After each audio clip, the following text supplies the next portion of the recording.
जय श्री कृष्णा, राधे राधे। दोस्तों, आपका हार्दिक स्वागत है हमारे YouTube चैनल लक्ष्मी नारायण दासी में। आज की वीडियो में हम आपको तुलसी जी के उपाय के बारे में जानकारी देने वाले हैं। जो तुलसी जी हमारी सूख जाती हैं, अक्सर घरों में सर्दियों में तुलसी जी सूख जाती हैं। देखिए कुछ इस प्रकार से। तो इन सूखी हुई तुलसियों से हम क्या उपाय कर सकते हैं, जो कि हम अपने घर में बरकत के लिए, सुख शांति के लिए और सकारात्मक ऊर्जा का अपने घर में प्रवाह करने के लिए हम इन तुलसी महारानी जी की ऐसे उपायों के बारे में बात करेंगे और करके हम दिखाएंगे आपको इस वीडियो में, ताकि आप भी इस चीज का लाभ उठा सकें। सबसे पहले हम तुलसी जी को जो लकड़ियां सूखी हुई हैं उनको अच्छे से वॉश कर लेंगे, ताकि उनमें कोई गंदगी या धूल मिट्टी लगी ना रह जाए। देखिए कुछ इस प्रकार से। अगर इससे ज़्यादा लकड़ियां हैं तो आप उन सारी लकड़ियों को वॉश करिएगा। अच्छे से धुलने के बाद फिर उनको हम अच्छे से कपड़े में इस तरह से कुछ इस प्रकार से उनको अच्छे से पोंछ लेंगे और बाहर जाकर धूप में 2-4 घंटे के लिए हम धूप में इनको सुखा देंगे। तो देखिए मैंने पहले से ही कुछ तुलसी जी की लकड़ियां सुखाकर धुलकर सुखाकर रखी हुई हैं, जो कि मेरे पास इस प्रकार है। इन लकड़ियों को हम इसमें से निकालने के बाद लकड़ियों को कुछ हिस्से को हम इस तरह से छोटा छोटा तोड़ लेंगे, इस तरह से। और जो कुछ मोटी लकड़ियां बची हैं उनको भी हम एक साइड रखते जाएंगे। और छोटी छोटी लकड़ियां, काफ़ी सारी लकड़ियां तोड़कर रख लेंगे कुछ इस प्रकार से। देखिए श्री हरि विष्णु भगवान जी को तुलसी की लकड़ियां अति प्रिय होती हैं। और काफ़ी सारी लकड़ियां तोड़ लेने के बाद हम उन्हें एक छोटे मिक्सी जार में कुछ इस प्रकार से इसके अंदर डालकर हम इनको ग्राइंड कर लेंगे। मिक्सी में पीस लेने के बाद हम जो हमारे छोटे छोटे टुकड़े, बड़े टुकड़े हम अलग निकाल लेंगे। और जो हमारा इस तरह का पाउडर, वीडियो में आपको नज़र आ रहा होगा, इस तरह का पाउडर जो हमारे पास इस मिक्सी जार से प्राप्त होगा, उसे हम उपयोग में लाएंगे। उपयोग में लाने का तरीका यह है कि हम सबसे पहले तो एक चांदी की कटोरी या फिर जिस पात्र में आप तिलक रखते हैं उस पात्र में आप अपने चंदन को, ये जो चंदन है ये सभी दुकानों पर पर्याप्त, लोकल दुकानों पर भी मिल जाता है।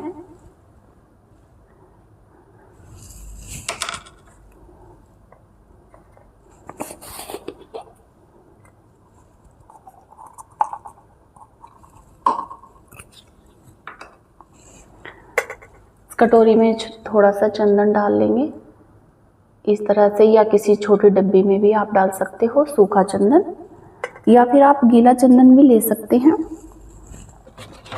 और इसमें थोड़ा सा हम सूखा है तो गंगा जल मिला लेंगे। गंगा जल मिलाने के बाद हम ये जो हमारे पास पाउडर प्राप्त हुआ है इसको हम अच्छे से इस तरह से, देखिए इस तरह से हम अपने तिलक को तैयार कर लेंगे, जो कि श्री हरि विष्णु भगवान जी को लगाने के लिए बिल्कुल तैयार हैं।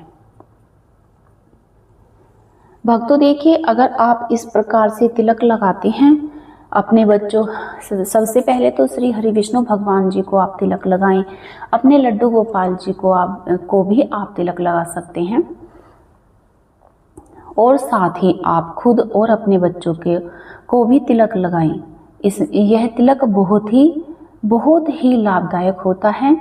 इसे लगाने से श्री हरि विष्णु भगवान जी अति प्रसन्न हो जाते हैं और जो बच्चा पढ़ाई में शारीरिक रूप से कमजोर है उस बच्चे के लिए भी यह बहुत ही उपयोगी माना गया है। इसको लगाने के साथ साथ हमें श्री हरि विष्णु भगवान जी का आशीर्वाद प्राप्त होता है। तो एक उपाय तो यह है कि आप अपने घर पर इस प्रकार से तिलक को तैयार करिए और अपने बच्चों को और अपने श्री हरि विष्णु भगवान जी लड्डू गोपाल जी को तिलक लगाएं। ऐसा करने से वो अति प्रसन्न हो जाते हैं। एक प्रयोग तो यह हो गया। अब आगे, इससे आगे जो एक उपाय तो यह, इस टोकरी में इन लकड़ियों को सारियों को तोड़ने के बाद इसके अंदर रख लूंगी कुछ इस प्रकार से। इनको अच्छे से संगवा कर रखेंगे इस प्रकार से, और इसका उपयोग भी मैं आपको बताने वाली हूँ। इससे पहले हम एक उपयोग के बारे में भी जान लेते हैं, जो कि तुलसी महारानी जी की छोटी छोटी लकड़ियाँ हमारे पास पर्याप्त हैं। उनसे हम एक बाती को तैयार करेंगे। छोटी छोटी लकड़ियों को तोड़कर, और बाती कॉटन अच्छे साफ सुथरी होनी चाहिए, और इस प्रकार से हम ये बत्ती तैयार कर लेंगे।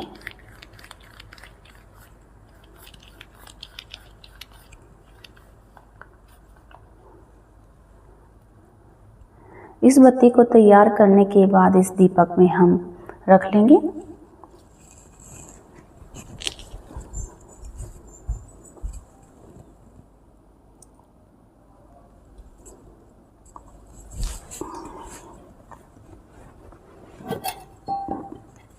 भक्तों, ये है देसी गाय का घी। आप भैंस का भी ले सकते हैं। पूजा में तो घर का ही घी हो तो ज़्यादा बेहतर होता है। आप इस दीपक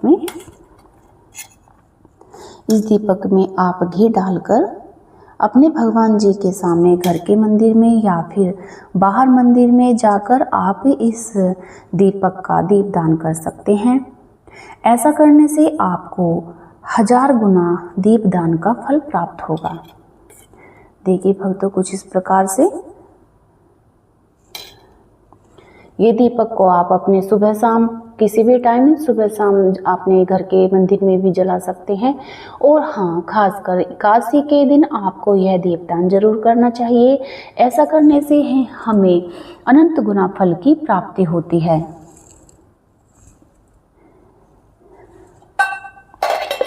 एक प्रयोग यह हो गया। अब हम अगले प्रयोग के बारे में बात करेंगे। यह हमारे धूनी देने का दीपक है।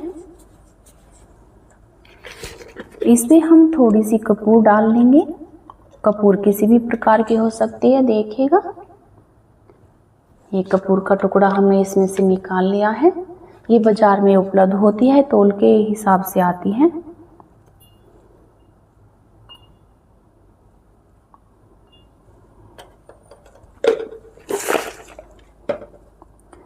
और इसके साथ ही आप जो तुलसी जी के छोटे छोटे टुकड़े आपके जार में बचे हैं या फिर आपके पास नहीं हैं, तो आप इसको जो आपने टोकरी में तैयार करके रखे हुए थे तो उनको भी आप उपयोग में ला सकते हैं।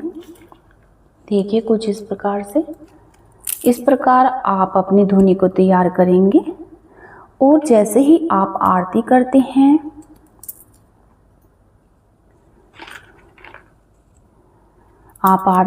हैं, इसमें थोड़ा देसी घी भी डाल लेंगे। हल्का सा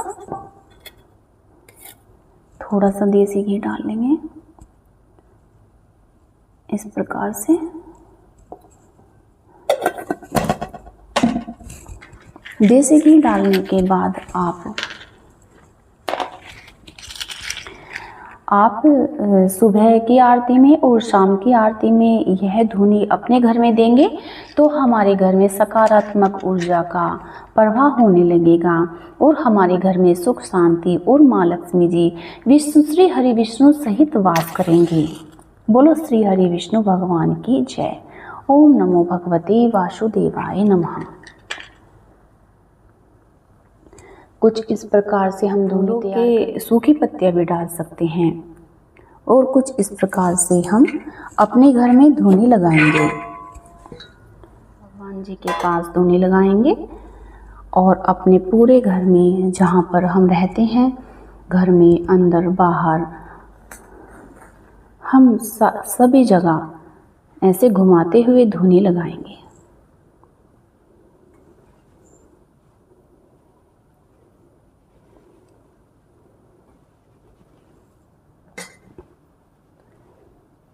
बिल्कुल ठीक इस प्रकार से अगर आप ऐसे इस तरह से श्री हरि विष्णु भगवान जी की आप सेवा करते हैं, सूखी महारानी जी का आप प्रयोग आपको अच्छा लगा हो तो हमारे चैनल को सब्सक्राइब करें, लाइक करें, कमेंट करें, अपने दोस्तों में अवश्य ही शेयर करें और बेल आइकन दबाना ना भूलें ताकि हमारी और वीडियो की नोटिफिकेशन आपके पास सबसे पहले पहुंच जाए।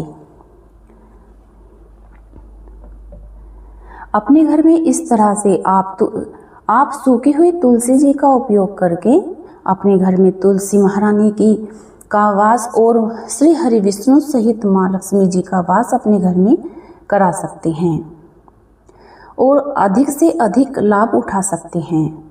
बोलो तुलसी महारानी की जय, श्री हरि विष्णु भगवान की जय, माता लक्ष्मी की जय, बोल सांचे दरबार की जय। धन्यवाद दोस्तों।